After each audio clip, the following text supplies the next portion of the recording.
چاہتے تھے اور میں ختم کر رہا ہوں اپنی بات کو. حضرت مولانا جی کہتے ہیں کہ یکساں سول کوڈ کے بارے میں بات کرتا ہوں. یکساں سول کوڈ کے سلسلے میں بی جے پی کی یہ پالیسی ہے.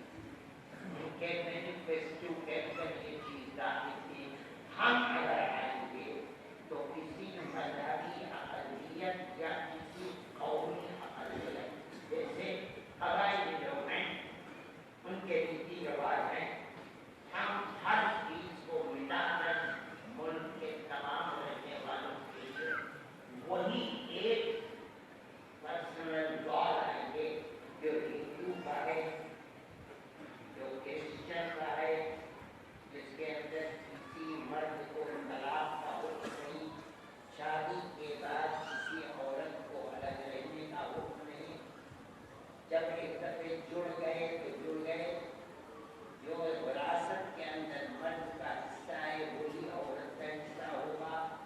نکاح جس طریقے پر کسی اور کا ہوتا ہے قوم میں ویسے ہی مسلم اور کرسچن کا ہوگا.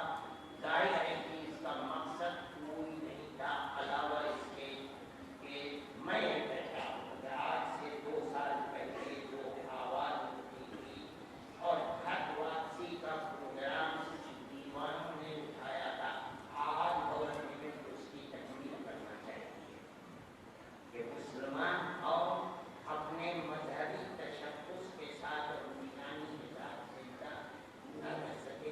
2-4-10 مسئلوں کے بعد مسلمان مذہبی اعتبار سے وہی پہنچ جائیں جو ہندو اور اس ملک میں دوسرے رہنے والے.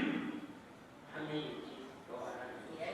ہم کو اپنی زندگی اور موت کے لیے اسلام بھی اور ایمان بھی کے ثبوت دیے ہوئے اسی پر مرنا چاہتے ہیں اور اسی پر زندہ رہنا چاہتے ہیں.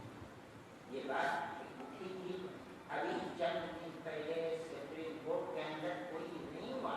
سپریم کورٹ کے اندر تو ایک ہندو مرد اور اس کی ایک ہندو عورت کے نکاح کے اندر اختلاف ہوا اور جھگڑا ہوا وہ سپریم کورٹ میں پہنچ گیا. سپریم کورٹ کے اندر ایک بہت سمجھدار جج ہیں جن کا نام ہے مسٹر جسٹس گوئل. باوجود کہ کوئی مسئلہ نہیں وہ کرسی پر بیٹھے ہوئے تھے. ان کے دماغ میں کیا چیز پیدا کی انہوں نے اپنی طرف سے کورٹ سے یہ کہا کہ اس بنیاد کو بنا کر کے اور ہندوستان کے اندر مسلمان عورتوں پر بڑا ظلم ہو رہا ہے اس لیے یکساں سول کوڈ کے لیے دعویٰ پیش کیا جائے. اسی بات کیا نہیں ہے اندر بیٹھے ہوئے جج نے ہو سکتا ہے قوم کو اس طریقے کا حق ہو وہاں دائر کر دیا. اب کوٹ کے اندر ہمیں معلوم ہوا. میں نے فوراً اپنے صدر کو جو مہاراشٹر کے صدر ہیں مولانا مستقیم صاحب میں نے کہا کہ جو بہترین سے بہترین وکیل ہیں ان کو سامنے لائیے اور وہ فرض کو پڑھیں اور پڑھنے کے بعد آپ اس کے اندر داخل ہو جائیے بحیثیت ایک بن جائے. چنانچہ انہوں نے فوراً اس کی تیاری کی اور سپریم کورٹ کے اندر جو ہے سب سے پہلے فریق کی حیثیت کے اندر پہنچے. اس کے بعد مسلم پرسنل کا بورڈ والے بھی پہنچ گئے. 1-2 حیدرآباد کی عورتوں کی انجمنیں ہیں وہ بھی پہنچ گئی.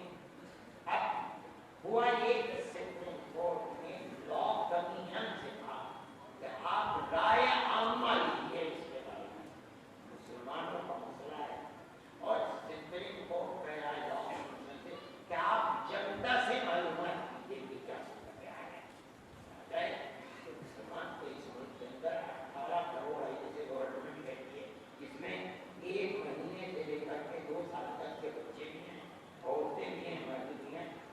اگر مان لیجیے کل کے پیدا شدہ بچے نے بھی دستخط کر دیے کہ ہم تو وہی لا مانتے ہیں جو شریعت کا قانون ہے تو بھی 18 کروڑ ہوں گے ملک کے اندر. RSS اور BJP تو آج کمپیوٹر بیٹھ کر بس انگلی بٹن کے اوپر دباتی ہے اور ایک میسج چلا جائے گا لا کمیشن کے بعد. صبح سے شام تک ایک آدمی بیٹھ کر کے 1 لاکھ اپنی رائے دیں گے تو مسلمان تو 18 کروڑ رہیں گے. وہاں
تاریخ دے کر کے اکثریت کی بنیاد پر فیصلہ نہیں کریں گے. تو میں نے سوچا کہ کیوں اس موضوع کو اٹھاتے ہو. میں نے یہ معلوم کر لو خدا اور کیا کہا ہے. اگر اس نے کچھ صحیح رائے کرنے وہاں سے اٹھائے, لیکن اگر وہ غلط صرف کے اوپر چلے تو ہم رائے عامہ کو اخبار کریں. پہلے مسلمانوں کی رائے عامہ کو اخبار کریں, پھر اس کے بعد ہم سیاسی پارٹیوں سے کہیں گے, خاص طور سے الیکشن آ رہا ہے, بتاؤ تمہاری تعریف کرتی ہو یا نہیں کرتی ہے, ہم سمجھتے ہیں وہ ہماری تعریف کریں گے. ہم اس کے بعد بہار کی سیاسی پارٹیوں سے کہیں گے یہ مسلمانوں کے موقع پر بتاؤ کیسے تعریف کرتے. ہم بنگال میں جا سکتے ہیں اور ہم سمجھتے ہیں کہ ہم علاقائی پارٹیوں سے اپنی تعریف حاصل کرنے میں انشاءاللہ ہمارا اپنا موقف ہے, مذہب اسلام ہے, ہمارا دستور اس کے اوپر موقوف نہیں ہے. یہ کیا کہتا ہے